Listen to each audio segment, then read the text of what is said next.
Bonjour à tous et à toutes, je suis Eric de la chaîne des tutoriels d'Enrico78. Avez-vous déjà pensé à ce qui se passe lorsqu'un appareil, un de vos appareils de chez vous, se connecte à Internet, votre ordinateur, votre tablette, votre téléphone? Nous allons découvrir aujourd'hui comment les protocoles NAT et PAT facilitent cette magie sur le réseau.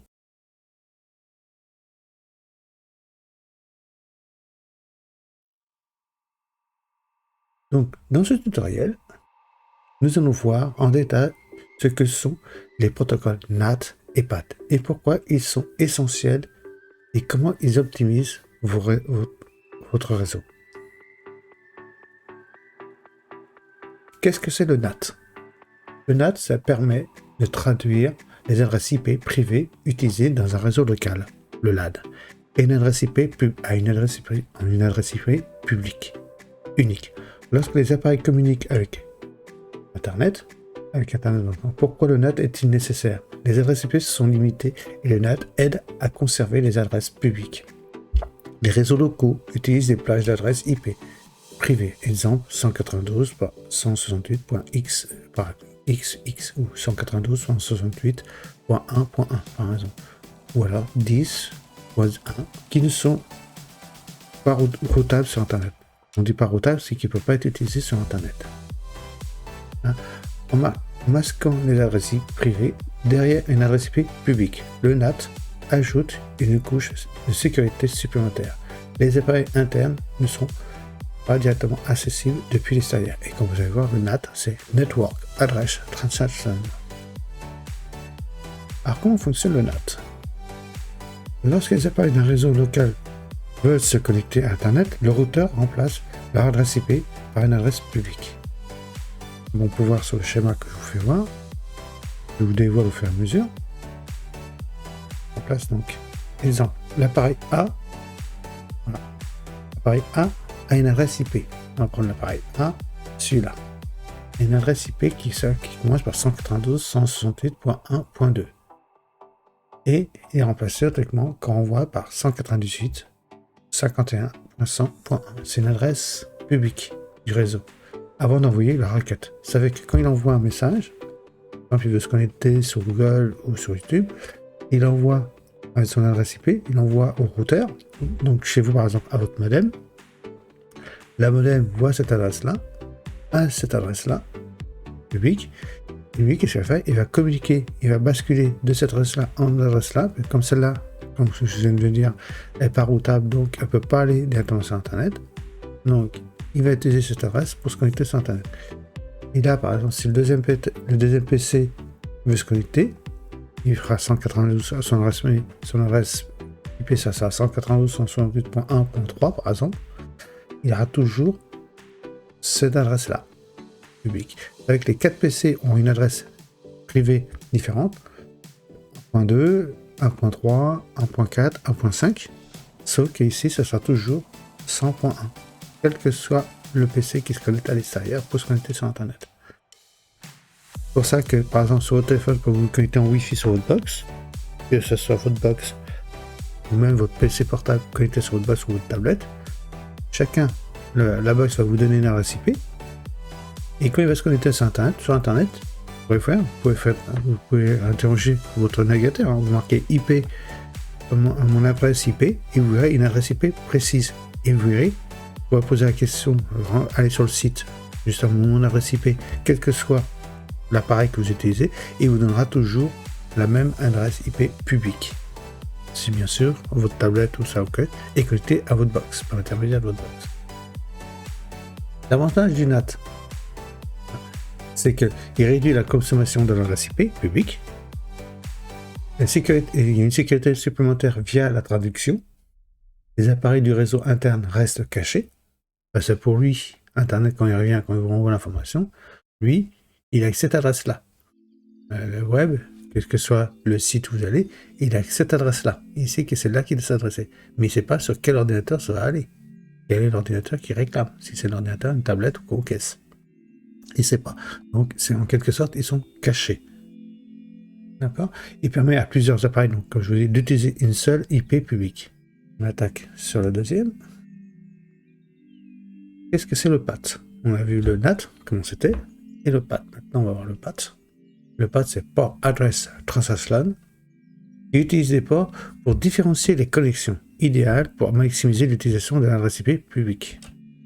On garde toujours le même schéma. Je vais vous faire apparaître les mêmes schémas.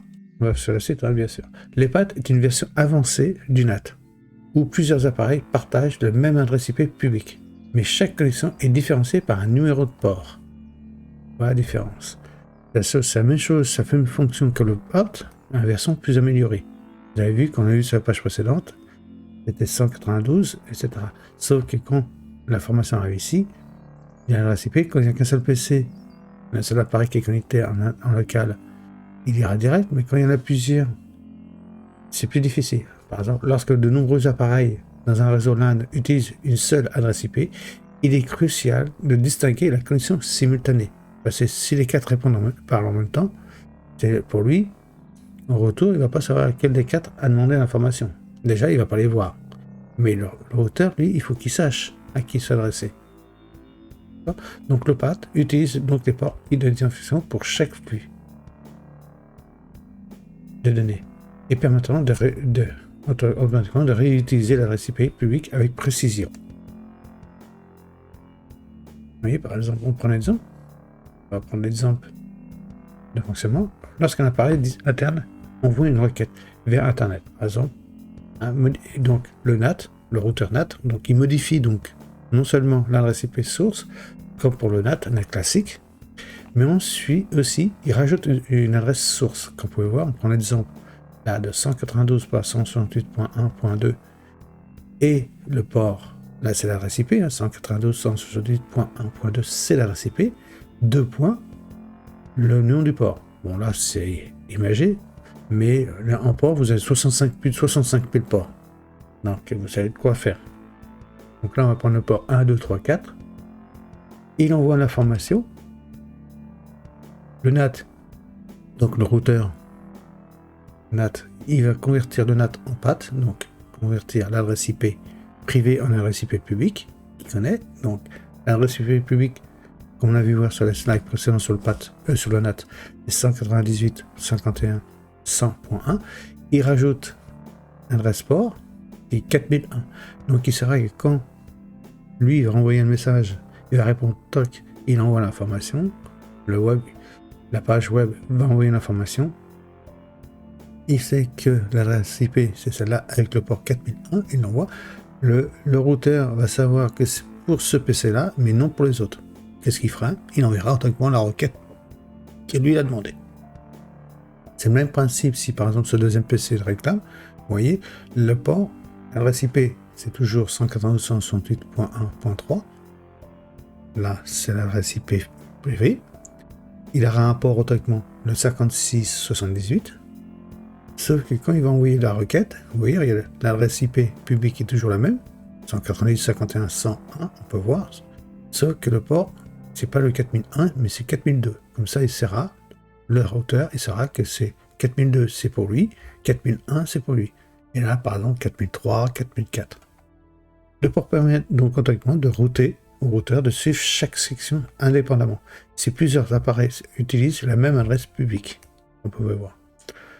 L'avantage qu'il y a, c'est que l'avantage que vous avez, c'est la maximisation de l'utilisation de l'adresse IP publique,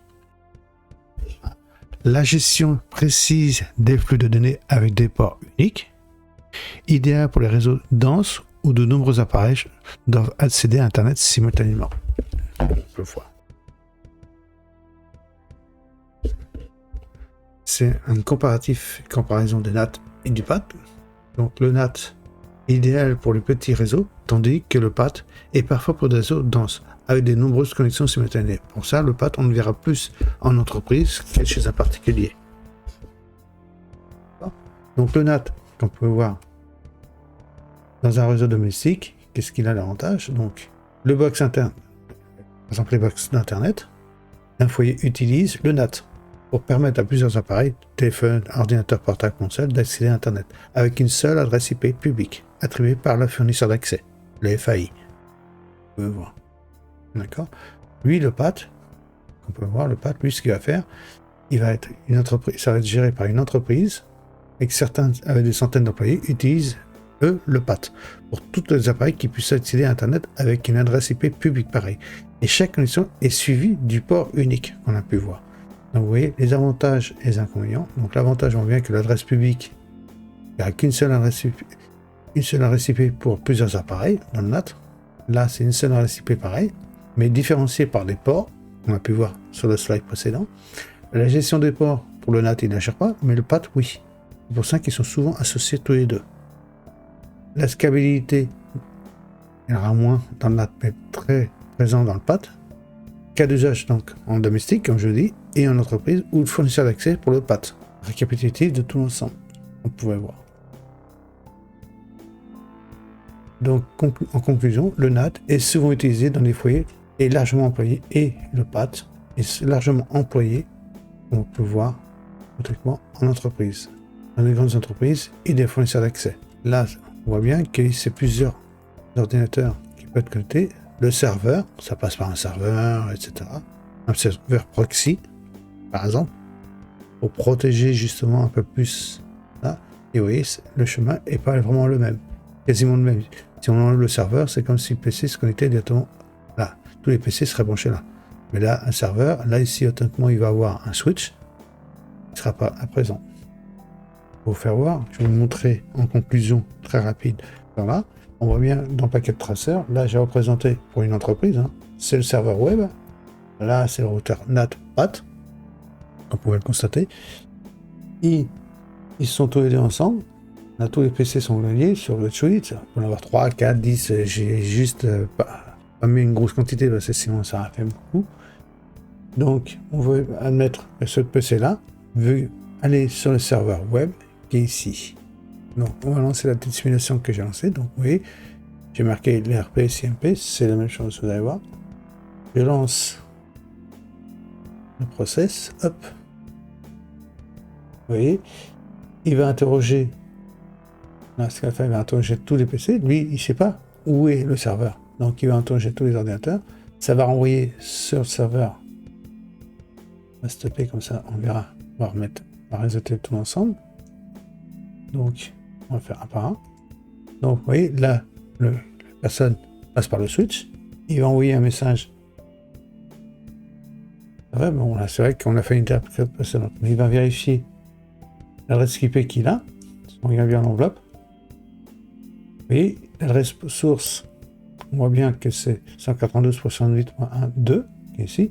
Et il veut s'adresser au serveur qui a l'adresse 198.51, donc l'adresse publique.